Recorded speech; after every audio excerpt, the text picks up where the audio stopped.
Kirpi ve karga. Eski zamanda kirpi ile karga dost olmuş idi. Bir gün kirpi kargaga geldi.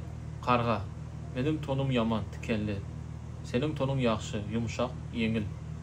Bana tonunu ber, ötünemin. Men ne kiyirmin? Sen benim tonumnu kiyirsin.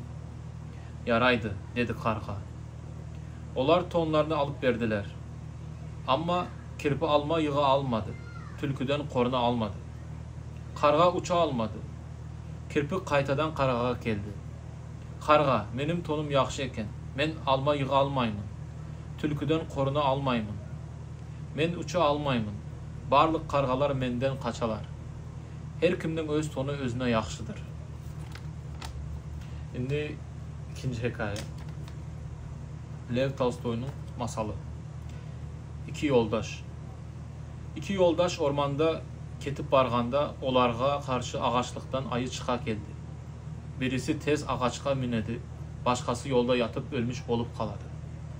Ayı onun üstüne gelip islerge başlaydı. Adamın nefesi de yok.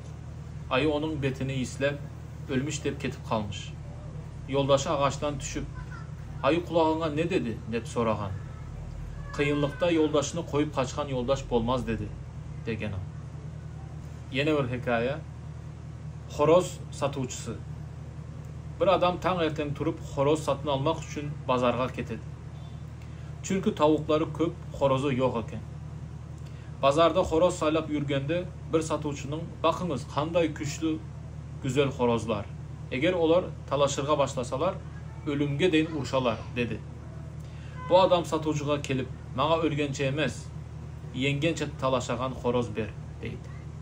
Ova, şu dil haysi dil diye oylayanız ve siz ne şeref düşündünüz? Tesirlerde yazın. Sağ olun, hoş oturun.